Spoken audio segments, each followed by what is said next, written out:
भक्तों जय माता दी। नवरात्रों में माँ के भवन को बहुत ही सुंदर तरीके से सजाया जाता है कि रात माँ के भवन में रुकेंगे और सुबह आपको कराएंगे भैरव बाबा के दर्शन। भक्तों आप तो जानते ही हैं माता वैष्णो देवी की यात्रा का फल भक्तों को भैरव बाबा के दर्शन के बिना नहीं मिलता। इसलिए जो भी यात्री माता वैष्णो देवी के दर्शन करते हैं वो भैरवनाथ के दर्शन करने अवश्य जाते हैं। भैरव मंदिर करीब 2 किलोमीटर की दूरी से है माँ के भवन से। आप यहाँ पैदल भी जा सकते हैं और रोपवे के द्वारा भी जा सकते हैं। रोपवे का जो चार्ज है वो 100 रुपए है और जिसमें आप आना और जाना दोनों कर सकते हैं और सिर्फ 2 मिनट के अंदर आप भैरव घाटी भैरव मंदिर के पास पहुँच सकते हैं। तो जानते ही हैं भक्त श्रीधर ने माता रानी के कहने पर भंडारे का आयोजन किया था और उन्होंने भैरवनाथ को भी इसका निमंत्रण दिया था। भैरवनाथ ने पवित्र वैष्णव भोजन खाने से मना किया और मांस और मदिरा की मांग की, जिसे माता ने अस्वीकार कर दिया। माता रानी ने भैरवनाथ को समझाने की बहुत कोशिश की लेकिन वो बिल्कुल भी नहीं माने। फिर माता रानी वहाँ से अंतर्धान हो गई और त्रिकुटा पर्वत की ओर चली गई। भैरवनाथ से बचते हुए माता रानी ने वहाँ पर 9 महीने तक तपस्या की। कहा जाता है कि हनुमान जी ने इस बीच माता रानी की पूरे समय वहाँ पर रक्षा की थी। गुफा को अर्धकुमारी के नाम से जाना जाता है, लेकिन भैरवनाथ ने यहाँ भी माता का पीछा नहीं छोड़ा। यहाँ तक कि हनुमान जी के रोकने पर भी नहीं रुके और उनसे भी उन्होंने भीषण युद्ध किया, जिसके फलस्वरूप गुस्से में आकर माता रानी ने महाकाली का अवतार लिया और भैरवनाथ का सिर धड़ से अलग कर दिया।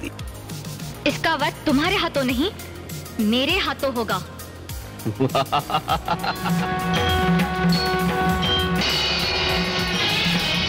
लोग मुझे पापी ना कहें।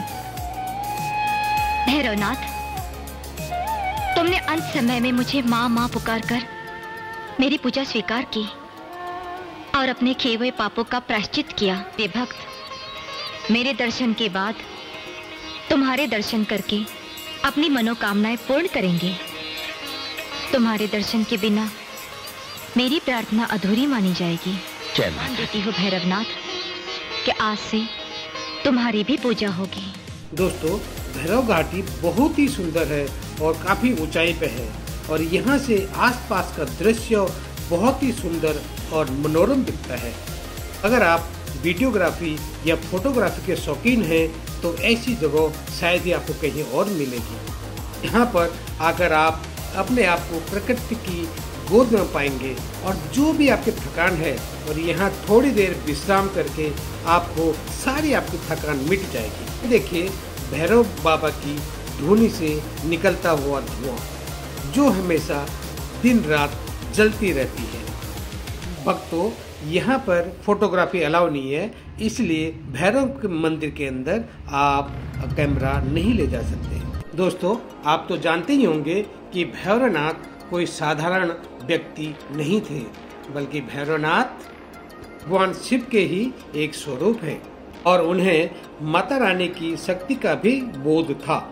इसलिए वो माता रानी के हाथों ही अपनी मृत्यु चाहते थे ताकि उन्हें परम धाम वैकुंठ की प्राप्ति हो। यहाँ आने के लिए आप पिट्ठू, बग्गी, घोड़े का भी सहारा ले सकते हैं और जिसके चार्जेस फिक्स हैं और हर जगह पे रेल लिस्ट आपको वहाँ पर दिख जाएगी। यहाँ पर थोड़ा बंदरों का आतंक है, इसलिए जब भी आए तो सावधानी के साथ आए और बंदरों के साथ कोई छेड़खानी ना करें।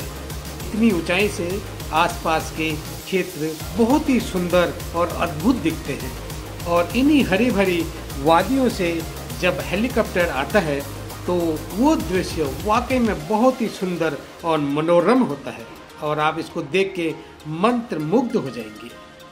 ये वो हेलीपैड है जहाँ तक भक्त हेलीकॉप्टर के द्वारा आ जा सकते हैं। प्यार से बोलो। भक्तों भैरव बाबा के दर्शनों के बाद आप नीचे को आ सकते हैं और नीचे को आते हुए ढलान है काफी, तो इसलिए ज्यादा परेशानी नहीं होती है और आप जल्दी से आ सकते हैं नीचे अर्धकुमारी पे।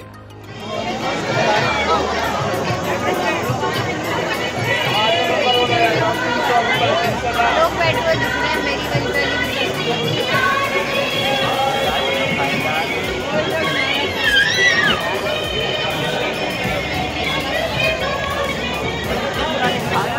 भक्तों, माता वैष्णो देवी की यात्रा बहुत ही सुखद और आनंदपूर्ण रही। माता के दर्शनों के बाद घर आके हमने कन्या पूजन किया और माता रानी का आशीर्वाद लिया।